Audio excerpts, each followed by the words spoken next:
Coach, we just wrapped up the Miami Best Western Invitational, and you guys were crowned tournament champions. Can you just give your thoughts on the tourney and just going out on winning it all? Yeah, I mean, we played three really tough teams who are going to do well in their conference this year, so I appreciate them coming and getting us ready for our conference, and I'm really proud of our team. It was a good bounce back for us. I mean, we're a work in progress, but we're learning how to win and compete, and you play 7 matches in a week. 3 of them 5-setters. You lose 3 5-setters to teams like Ohio State, and then you get back into a 5-setter again versus Duquesne, who's 6 or 7-1, and you find a way to win. So I mean, that's progress, and that's what you ask your team to do in preseason is find ways to win, get better, work out the kinks, be able to play different lineups and use your depth, and we did it. So I'm really proud of the team. That's a great weekend for us, and now we get some time to get back in the lab, feel good, work on some of the things we need to, and then get ready for conference. Yeah, you touched on it.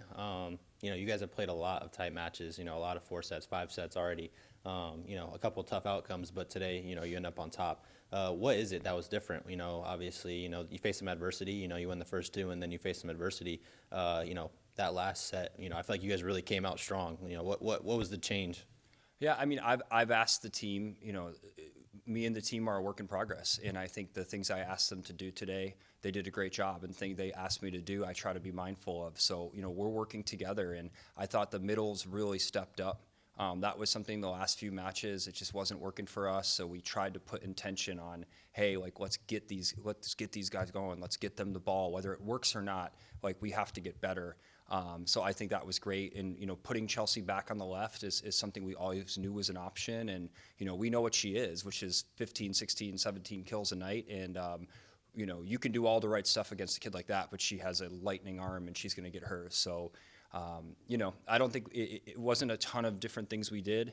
I think it's the growth and maturity of the program. I think you look at Lauren and Molly and Grace and Lindy, and now they're 10 matches into their freshman year versus 0, and it's starting to show. So we're headed in the right direction. I think we're pretty healthy, which is exciting.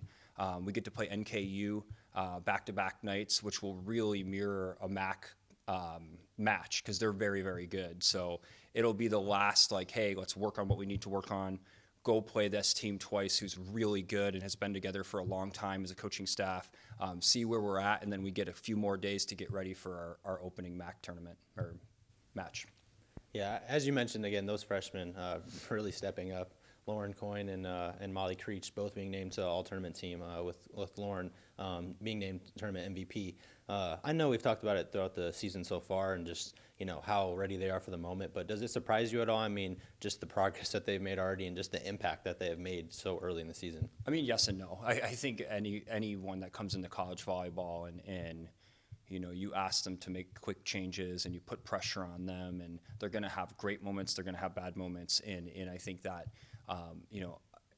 my read on those two is they're tough. They're from tough competitive families. Both their parents played college sports. They played at really tough clubs, and they're winners. So it doesn't surprise me they're doing well, but also it does. It's hard to be a freshman, and play against good teams. So I'm super pumped for them. I'm more pumped selfishly for the program. If that's the core of what we've got for the next few years, and we have great recruits coming in, we're only going to get better. So I'm really proud of the team. I think Anna and Lindsay were fantastic. I've asked those two to do a lot. Ellie came in and it was unbelievable from the service line. Everybody contributed. All 3 setters got in there. They kept their attitudes great. When it wasn't working, we made switches and it worked for us. And I think that's a testament to a good team.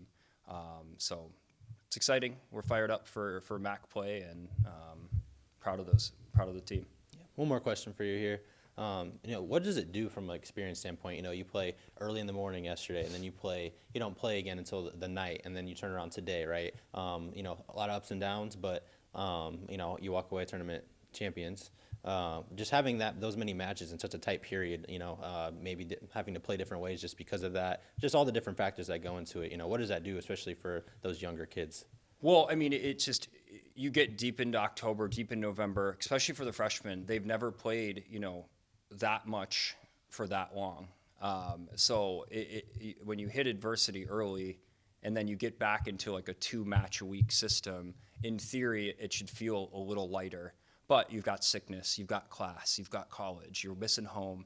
Like it's all going to hit them at some point. It hit me when I was in college. Like it hits every freshman, but they can draw from these experiences. Like, hey, we're tired. We've played, 10 matches in 13, 14 days. Like our bodies are dead, but if we will ourselves to compete, we're going to have a window to win the match. And that's who we are as a team right now, which like you couldn't ask for more in year 2 of a program that we're flipping, from when I got here. Is like we are tough to beat.